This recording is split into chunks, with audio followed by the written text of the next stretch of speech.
En primera persona, un espacio para descubrir el lado B de la gente. 30 minutos para conocer más sobre nuestros referentes y las historias que han forjado a la ciudad. Con la conducción de Fabián Petenati y Nicolás Chetam. En primera persona. Mauro, de la Iglesia Jesús Resucitado, de la Parroquia Jesús Resucitado de Banda Norte. Padre, un gusto tenerlo. Buenas tardes. Buenas tardes, Fabián, Nico, un gusto saludarlos a todos. Bueno, gracias por la visita y consultarte en primera instancia cuánto tiempo llevas como sacerdote y cuánto tiempo en Río Cuarto. Fui ordenado sacerdote el 30 de mayo de 2015, así que este año cumplí 10 años, 10 años de cura. Y en la ciudad de Río Cuarto estoy acá desde el 2018. Los primeros destinos como sacerdote fueron en General Dehesa. En realidad caía Dehesa como seminarista, diácono y el primer año de cura. Después pasé 2 añitos por la localidad de Laborde, con el querido padre Carloni ahí, de vicario suyo. Y en el 2018 desembarqué acá en Río Cuarto en la parroquia Nuestra Señora de la Merced del barrio Alberdi con el padre Jorge Felicia. Y después Banda Norte. En 2021, en enero, el obispo me pidió que fuera a servir ahí en Jesús Resucitado. En realidad se generó ahí una movida grande. Fue el año en que, el año anterior, en realidad habían matado al padre Coqui de Maquena. Entonces, para cubrir Maquena hubo que llevar al cura de Serrano, para cubrir a Serrano, el de Buchardo, para cubrir Buchardo, el que estaba en Jesús Resucitado, que es Jorge Reinaudo. Y yo fui a darle una mano a Costal ese año. Otra situación trágica, que fue la pérdida la partida de Jorge Felicia por COVID en 2021, también obligó a que Costales se trasladara a la Merced y yo me quedara en Jesús Resucitado como párroco. ¿Y cómo surgió la vocación sacerdotal? La verdad que fue un regalo de chico, digamos, ¿no? Algunos recuerdos de chico jugando ahí medio como cura. Después eso se fue diluyendo y en la adolescencia, después de la confirmación, que yo soy de Huidobro, en el pueblo celebrábamos la confirmación a los 15 años. En la adolescencia había en ese momento un hermoso grupo de jóvenes que me entusiasmó, digamos. Y después de la confirmación continué la actividad y la vida en el grupo de jóvenes y me involucré mucho en la vida parroquial, digamos. De tal manera que mamá decía que si se caía el techo de mi casa no me iba a aplastar en casa, porque no. Entonces, en ese momento estaba en Huidobro el padre Osvaldo Leone y con él compartía mucho de su vida de cura, digamos. Entonces, esa experiencia de acompañarlo a él, una hermosa experiencia en retiros, campamentos y distintos eventos ahí con los jóvenes, me hicieron como palpar, gustar, sentir, esto es lo que quiero para toda mi vida, ¿no? Así que a partir de ahí comencé con el discernimiento en el seminario. Y en el 2005 terminé el secundario y en 2006 ya ingresé al seminario. Pero tenía que ver con esto, con un sentido profundo de esto es lo que quiero para toda mi vida, habiéndolo experimentado en esos años de secundario, ¿no? Bueno, sos uno de los curas jóvenes de la ciudad, de la diócesis. Hay otros que son un poquito más jóvenes también. Pero queremos conocer un poco cuál es tu mirada del momento de la iglesia, de cómo es Río Cuarto para con la iglesia, el compromiso, la participación. Estás también en una parroquia importante de Banda Norte que tiene una amplia zona de cobertura. Soy uno de los curas más jóvenes, gracias a Dios, todavía. Somos 11, el grupo de los neopresbíteros. Hasta los 40 años nos reunimos en esta franja etaria los curas jóvenes, el clero joven llamamos. Así que yo presido por edad, soy el más grande de ellos. La verdad es que uno también se va sentando en el ministerio, ¿no? En el ejercicio del ministerio. Y salí del seminario con algunos rudimentos, algunas herramientitas y que después las vas desplegando, uno va profundizando y haciéndose, ¿no? Así que para nosotros es distinta la experiencia de ser ayudante, de ser vicario, a pasar a estar al frente de una comunidad, de una parroquia como párroco. Entonces las responsabilidades ahí son totalmente distintas. En una colaborás, acompañás, secundás, y en la otra te toca estar ahí al frente, digamos, ¿no? Lo cual también trae un montón de responsabilidades y significa también un cambio grande. Eso me ocurrió a mí en el 2021, 2022. una hernia de disco, por ejemplo, ¿no? Con todas las tensiones. Pero bueno, la vida de la ciudad a mí me costó un poco porque yo soy de pueblo, digamos, ¿no? Entonces, conocer los ritmos, los tiempos, el trato con la gente, las instituciones. Acá uno es más anónimo. En el pueblo, la figura del sacerdote es mucho más relevante, quizás, pero refiero sobre todo a la actividad más con las instituciones. Se puede trabajar mucho más fácilmente con las instituciones o las personas. Yo caí en una parroquia, mi primera parroquia, la Providencia de Dios, me dejó ahí, ¿no? Muy grande, como decía, con muchos desafíos, con muchos frentes, pero también con mucha gente linda.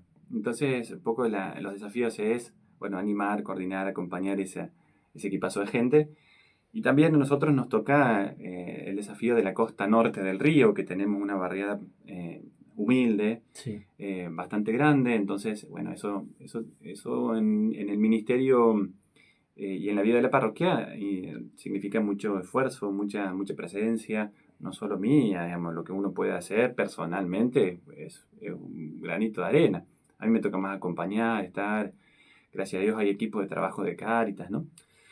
Pero bueno, hoy puedo decir que estoy contento y que me siento cómodo, ¿no? Pero ya habiéndome instalado un poquito, ¿no? Sí, Habiendo sí. transitado. Porque además, digamos, no son tiempos fáciles. Ujú. Por un lado, no sé si ustedes lo perciben como sacerdotes, quizás lo hablan. Hay como, no sé, gente que no participa menos de las actividades, como participa menos de la cooperadora de la escuela, participa menos del club. A lo mejor hay gente que participa también menos de la iglesia. Y por otro lado, las demandas sociales son palpables, ¿no? Son crecientes. Los índices de pobreza oficiales marcan una baja, pero uno percibe que cada vez hay más gente en los semáforos, cada vez hay más gente pidiendo algún tipo de asistencia. No sé qué mirada tienen ustedes. Sí, estamos viviendo un tiempo de crisis grande Uh-huh. y todo tiempo de crisis, en ese sentido, es muy desafiante desde lo humano. La gente está violenta, está demandante, está muy... Pero paradójicamente también eso muchas veces implica una vuelta a Dios, digamos, una búsqueda de Dios. Nosotros estamos experimentando, al menos en la parroquia, se ve un poco en las redes sociales, esto de cantantes, de músicos, de artistas que buscan un poco la fe, digamos, ¿no? Uh-huh. Entonces, los tiempos de crisis son humanamente muy exigentes porque se exige mucho acompañamiento y hay mucho sufrimiento, ¿no? De parte de la gente y demanda. Pero desde lo religioso, gracias a Dios, se expresa una búsqueda de ayuda. Solos no podemos. De hecho, este año en la peregrinación a la Basílica de Luján caminaron 2 millones de personas. Un récord desde 2013, cuando había sido elegido el Papa Francisco, digamos. Claro. Uh-huh. Sí, sí. Y eso es una muestra de búsqueda de ayuda, digamos, ¿no? Cuando nuestras fuerzas no alcanzan, buscamos a Dios. Es un poquito la experiencia de este tiempo, ¿no? Uh-huh. Usted comentaba de la situación de la costa, digamos, los más necesitados, pero también en el barrio, como ocurre en un pueblo, hay sectores de mejores ingresos. Hay inclusive un barrio privado. Uh-huh. ¿Se puede trabajar en conjunto, digamos, entre todos los sectores del barrio? Generalmente sí. Uno experimenta que esto, la solidaridad de la gente, ¿no? Es la mayoría de los que se acercan a la vida parroquial saben un poco con lo que se encuentran y el mensaje de Jesús nos acerca a los que menos tienen, ¿no? A los que más sufren, no solo materialmente, ¿no? Entonces es posible y hay mucha generosidad de parte de la gente, no solo económicamente, ¿no? No solo en dinero, sino en tiempo, en dones y talentos puestos al servicio. Al final de cada misa insistimos, hacemos el gesto de la colecta, ¿no? Todos los bautizados somos responsables de la vida de la iglesia y estamos de alguna manera obligados a ayudarla a crecer, a sostenerse, y es no solamente económicamente, sino especialmente con nuestro tiempo y nuestros talentos puestos al servicio, ¿no? Entonces experimentamos una hermosa generosidad de parte de la gente que, por supuesto, que siempre podría crecer, se podría hacer más, digamos, ¿no? Pero gracias a Dios se puede. Bueno, y hay que afinar el ingenio porque hay que hacer pollos, hay que hacer tetómbolas, digo, hay que hacer muchas cosas para poder justamente sostener esos proyectos que son muy interesantes, pero que necesitan un respaldo de tiempo o de dinero, necesariamente.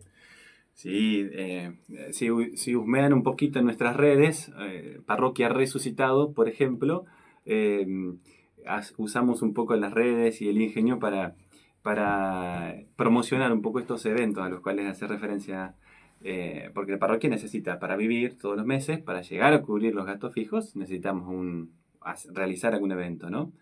Y en eso hay un montón de gente detrás que se pone la camiseta y que trabaja, ¿no? Con mucha generosidad, mucha entrega. Empanadas, pollos, locro, fideos, tetómbola, Todos los fines de semana hay algo. peña. Todos los meses hacemos uno, ¿no? Todos los meses. Y ahora que estamos con un proyecto muy ambicioso, porque la parroquia cumple 50 años, bueno, también estamos como motivando un poquito más eso, ¿no? Como si fuera poco. ¿Qué proyecto? La parroquia cumple 50 años el 18 de abril del 2026. Y bueno, nos gustaría mucho. Ahora estamos llevando adelante la tarea de pintura interior, impermeabilización exterior, presupuestando, pero el frente está muy feo, ¿no? La vereda, todo lo que es frente, la casa.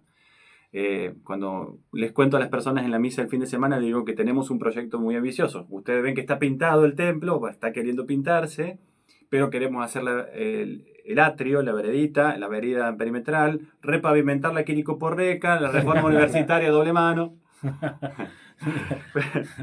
Bueno, hasta la vereda llegamos, hasta la vereda queríamos llegar, ¿no? Hay que poner la vara alta para ir. Claro, después para achicarse el tiempo. Claro, sí, sí. Bueno, queremos hermosear el frente, Claro. y sobre todo la vereda, que está feita. Como proyectos que quedaron inconclusos también, ¿no? Algo hermoso en la vida de la parroquia. Ahora, husmeando en los archivos, hay libros de actas de las primeras comisiones desde 1971, registro, mes a mes de todo lo que se fue haciendo. Y la parroquia se gestó así, creció así, le llaman certámenes de chinchón, de bocha, polladas, empanadas. Entonces está como en el ADN también de la parroquia esta cuestión comunitaria, ¿no? Así que... Bueno, vamos a ir a una pausa. Estamos charlando con el padre Mauro de la parroquia Jesús Resucitado de Banda Norte, aquí de Río Cuarto. Le dejamos una pregunta para que nos responda cuando regresemos. Y tiene que ver con esto de si le gustaría volver algún día al pueblo como párroco. Es un hombre del pueblo, pero ya hace tiempo que vive en la ciudad. Bueno, ¿le gustaría el padre Mauro? Se lo contamos en un ratito, en primera persona.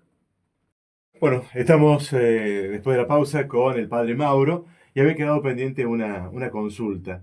Si le gustaría volver como sacerdote a su Villa Huidobro. ¡Chan! Es una pregunta recurrente, ¿eh? O ¿Sí? si te gustaría o por qué no. Claro. ¿Por qué los curas no? Porque no es de ordinario, no se da que los curas estemos en nuestros propios lugares, ¿no? En nuestras propias comunidades. Algunos casos más excepcionales, pero yo no tendría problema. La verdad que incluso me gustaría, ¿no? Conociendo la comunidad, repito, creo que tiene que ver un poquito con esta experiencia tan bonita que tuve antes de entrar al seminario. A mí me motivó a entrar al seminario la experiencia que tuve en mi parroquia, digamos. Entonces, como me parece que está como ahí como idealizado ese momento y me gustaría, no tendría inconvenientes. Quizás no sé si sería como difícil para, no sé, a un pariente que tenga que venir a confesarse o a tener... Pero bueno, me parece que no sería la gran dificultad, ¿no? Pero podría. En el bloque anterior charlábamos un poco de, la mayor cercanía que ustedes perciben de la gente que está buscando algún tipo de ayuda espiritual, de acompañamiento entre momentos difíciles, no solo desde el punto de vista económico, sino personal, ¿no? Sí. Lo que hemos observado, quizás a lo mejor se hacía hace tiempo, pero no se difundía mucho, es un crecimiento en las misas de sanación, no solo de esta parroquia, sino de otras de la ciudad. ¿Qué son? ¿A quiénes están destinadas? ¿Cómo se le podría explicar a alguien que quizás nunca fue qué es una misa de sanación? Bien, pues quizás una misa de sanación, de sanidad, se le dice también, por los enfermos. Una misa quizá un poquito más prolongada, más efusiva, podríamos decir así. Se le pide mucho la presencia del Espíritu Santo, esta tercera persona de la Trinidad que habita en lo más profundo del corazón y la que lleva adelante, de alguna manera, la santificación de la iglesia, ¿no? El que obra el Espíritu Santo. Y en estas celebraciones, me parece que en este deseo, en esta búsqueda de Dios, hay una búsqueda y una necesidad de paz, ¿no? De encuentro profundo con Dios, de de consuelo frente a todas las necesidades y sufrimientos. Y precisamente estos espacios favorecen un poquito esa experiencia, lo cual tiene su pro y su contra, digamos, ¿no? A veces, el pro son espacios hermosos en los que quizás con un poquito de euforia se va compartiendo y se va animando a la persona a entrar en un clima tal que se anima a abrir el corazón y dejar que Dios obre, ¿no? Para mí un poquito la contra tiene que ver en que a veces se busca esa experiencia y que no es el modo ordinario de obrar en nuestras vidas. Uno no anda de misa en sanación todos los días, digamos, ¿no? Entonces, a eso hay que sostenerlo de alguna manera con una perseverancia en la oración, en la vida de fe, ¿no? En un caminito que te ayuda a seguir profundizando ese regalo. En el fondo son dones de Dios. Dios es tremendamente generoso con nosotros y cuando nos disponemos, si Él quiere, obra, ¿no? Nos regala,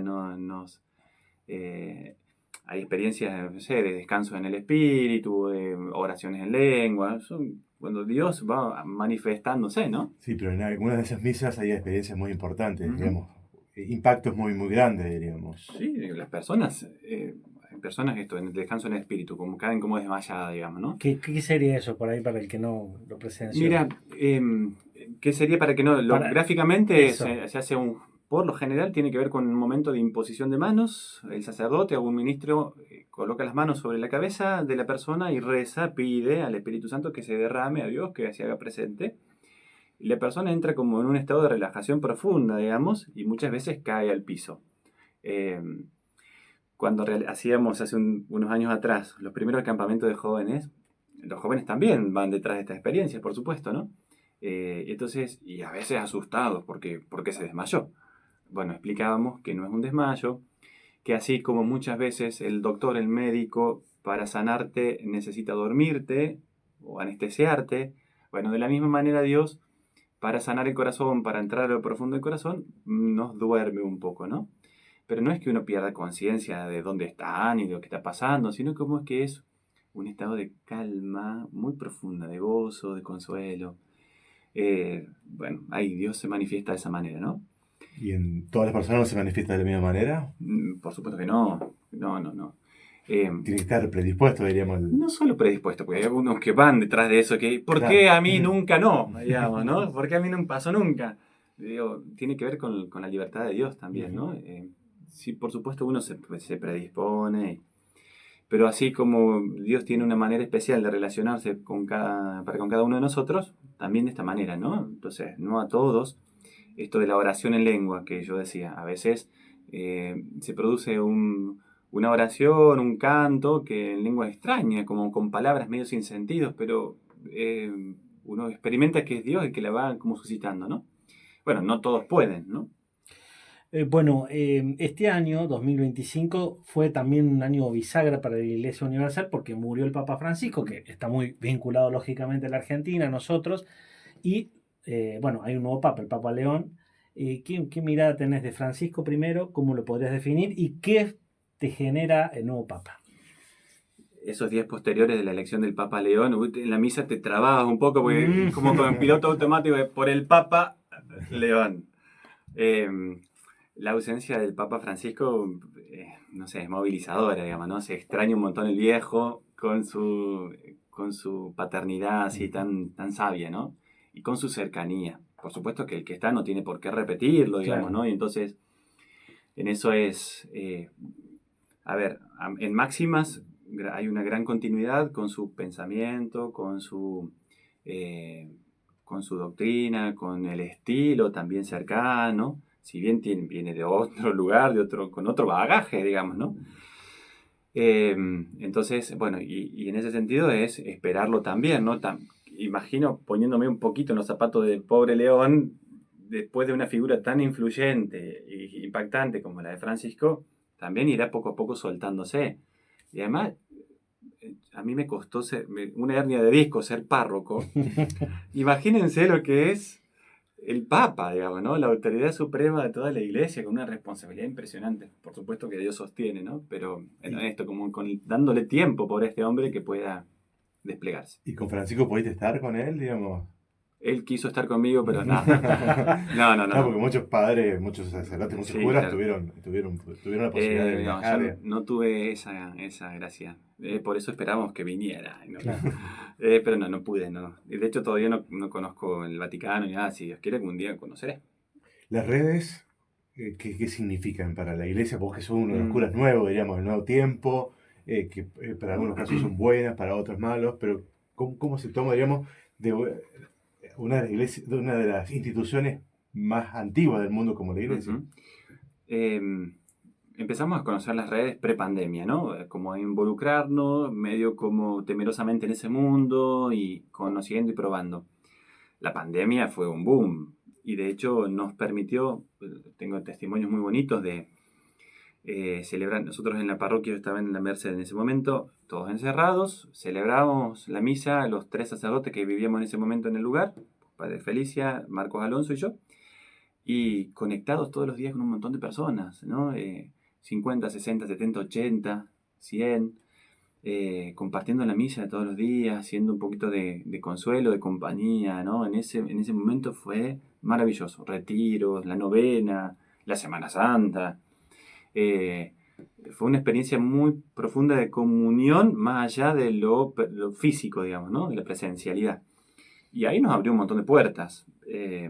Hoy, para la iglesia sigue siendo, creo que un campo a aprovechar y conocer, pero también un territorio de misión. Decimos que es un nuevo lugar donde hay que estar presente y evangelizar. Y después como una herramienta impresionante. Nosotros en el mes de septiembre nos habíamos propuesto en la parroquia vender 350 docenas de empanadas. Había que armar unas 4.000 empanadas, es una locura. Y entonces convocamos por las redes con algunos videitos medio graciosos que cuento y se sumaron personas que nunca habían participado. Entonces es una herramienta, nos ayuda mucho a llegar, a sumar a otros, ¿no? Padre, estamos muy cerquita de la Navidad, que es obviamente una de las celebraciones más importantes para los cristianos. ¿Qué mensaje se puede dar en este tiempo, en este año que también está concluyendo, donde digamos uno hace un balance personal, familiar, laboral? ¿Qué se puede decir?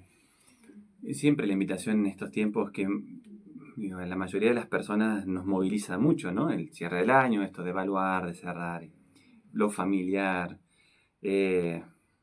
Un poquito siempre el consejo es invitarse a detenerse un momentito, ¿no? Sobre todo con las corridas que significa fin de año, la capacidad de detenerse, de agradecer, de valorar,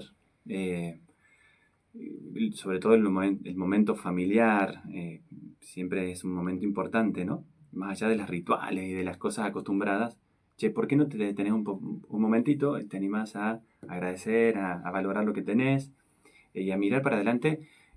Estamos concluyendo el año de la esperanza. En el jubileo, cada 25 años la iglesia celebra un jubileo, ¿no? Dando gracias a Dios por el nacimiento de Jesús que nos trajo la salvación. Bueno, estamos a las puertas de celebrar el nacimiento. Respecto a eso, 2 cosas. La primera, el Señor vino a nuestro encuentro de regalo. Entonces recibamos este regalo con el corazón abierto y dejémoslo que Él siga trabajando, obrando, regalándonos lo que Él quiera. Siempre lo que viene de Dios bien, es bueno, lindo, aunque a veces no entendamos. Y por otro lado eso, llenarnos de esperanza, de optimismo, ¿no? No todo está perdido. De hecho, como cristianos decimos, ni la muerte tiene la última palabra. Entonces, animémonos a caminar, a seguir caminando con esperanza. Bueno, la esperanza para ustedes es abril, digamos, para festejar los 50 años, digamos. Para nosotros, Claro. la parroquia, sí, Sí, claro, nos llena de esperanza. Una mirada hacia atrás súper agradecida. El presente nos encuentra así como súper atareado, involucrado, queriendo hacer muchas cosas, renovar la vida parroquial, pero mirando hacia adelante, ¿no?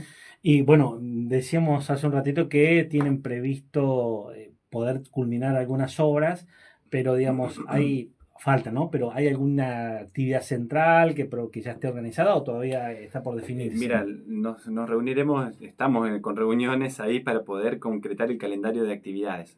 Con seguridad, la Pascua del 2026 va a ser el momento central porque nuestra parroquia, la piedra fundamental se puso en la Pascua de 1972.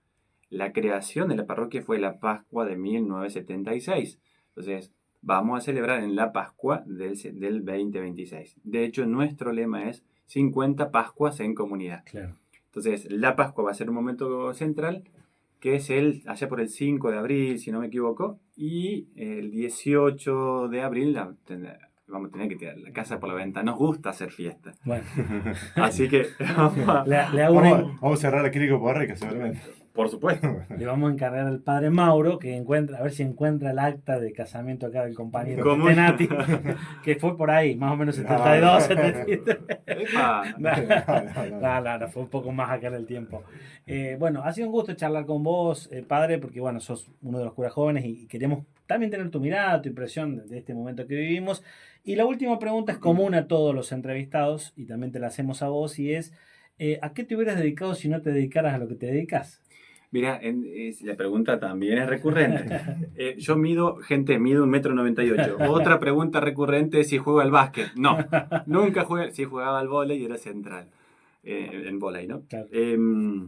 Si no me hubiera dedicado a esto, inicialmente pensaba en medicina. Yo creo hoy día que me hubiera dedicado más a la cuestión de recursos humanos, ¿no? Me entusiasma mucho esa cuestión, ¿no? De lo social, pero el trabajo con la gente me cansa, por supuesto, pero es hermoso. Gracias y buena Navidad y feliz 2026. Bendiciones para todos, gracias a ustedes muchachos, una alegría.